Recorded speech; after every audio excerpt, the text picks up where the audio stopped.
पैसे नहीं कमा रहे हैं। एक बार बड़े अधिकारियों को पता लगा कि एक थाने में बहुत कमाई हो रही है। वो बड़े अधिकारी पहुंच गए उस थाने में, रंगों हाथों पुलिस पकड़ ली। बताओ, रंगे हाथ पकड़ ली पुलिस को। और जानते हो, बताओ क्या कमाई थी उस थाने की? कभी आपने हिसाब किताब लगाया, सोचा कि क्या कमाई थी उस थाने की? 15 लाख रुपए प्रतिदिन कमाई थी। बताओ, ये सरकार अपने आप को ईमानदार बोल रही है? मैंने 2 उदाहरण दिए हैं। अगर ये 2 उदाहरण गलत हैं तो बताए, कोई बताए हमें। जो इस जिले में अधिकारी हैं, 2 उदाहरण मैंने दिए हैं, करो कार्रवाई। बोलो अगर ये 2 उदाहरण गलत हों तो बता दो हमें। 2 उदाहरण दिए हैं, पूरी की पूरी सरकार ने पुलिस को चोरी पे लगा दिया। बताओ, ये बदनामी हो रही है उत्तर प्रदेश की कि नहीं बदनामी हो रही? और जो लोग सम्मान से जीना चाहते हैं, सम्मान से काम करना चाहते हैं, उन्हें सम्मान से काम नहीं करने दे रहे हैं। 50 में पायदान का आईपीएस सबसे ऊपर बैठा दिया। 48 आईपीएस अंदर ही अंदर खिलाफ खड़े हुए हैं। 50 में पायदान को सबसे ऊपर। तो बताओ, जो नीचे वाले पायदान वाले हैं वो क्या कर रहे होंगे? वो सब कुछ बता रहे हैं, जगह जगह बैठ करके बता रहे हैं कि पुलिस प्रशासन क्या कर रहा है। सोचिए सरकार कैसी है। और जब अपनी बदनामी हो जाती है, बदनामी इनकी, तो बताओ एक इनकाउंटर कर करके दूसरा इनकाउंटर से बैलेंस करते हैं। मुझे याद है सुल्तानपुर में एक को मार दिया उन्होंने, गोली से मार दिया। जब जनता ने कहा कि ये गलत हो रहा है, ये बेईमानी की, रात में उठा करके मार दिया, तो जब सरकार की बदनामी हुई तो उन्होंने कहा कि हमें बैलेंस करना पड़ेगा। बैलेंस करने के लिए बताओ दूसरे को गोली मार दी, दूसरे का एनकाउंटर कर दिया। क्या यही संविधान हमें रास्ता दिखाता है? क्या यही लोकतंत्र का रास्ता है कि एक हत्या कर दें और दूसरी हत्या को बैलेंस के लिए कर दें? इसीलिए जनता ने आपको चुन करके भेजा है। इनसे ज्यादा नकारात्मक लोग दुनिया में नहीं होंगे। और जो नारा दिया है इन्होंने, जो नारा दिया है, दुनिया में के इतिहास में कहीं इतना नेगेटिव नारा नहीं दिया होगा जो ये नेगेटिव नारा दिया है इन्होंने।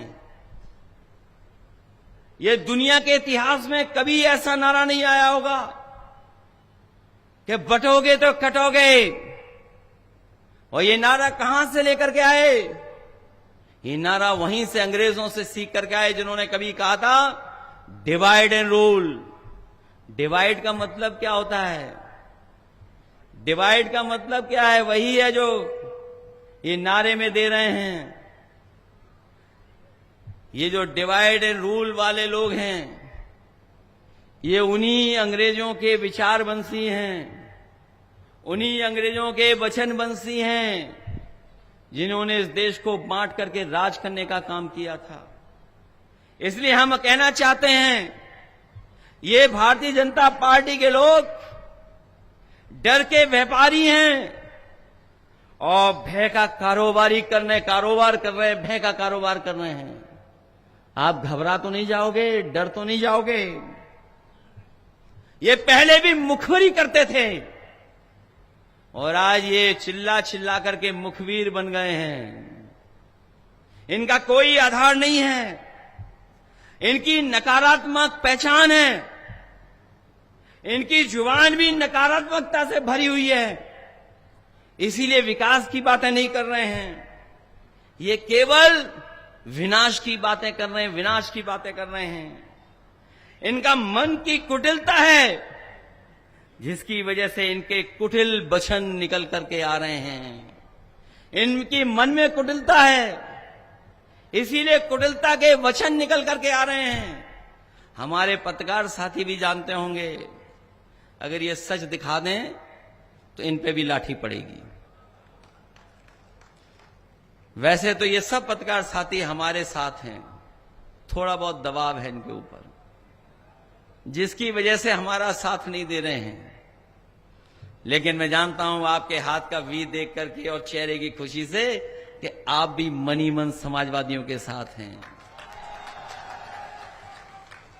बहुत से लोग हैं साथ आपके, लेकिन कोई नौकरी के डर से, कोई जांच के डर से, कोई किसी के डर से, ये डर से राजनीति करना चाहते हैं। बताओ अपने बोर्ड से डर निकालोगे कि नहीं निकालोगे? अगर एक बार रोकें तो रुक तो नहीं जाओगे।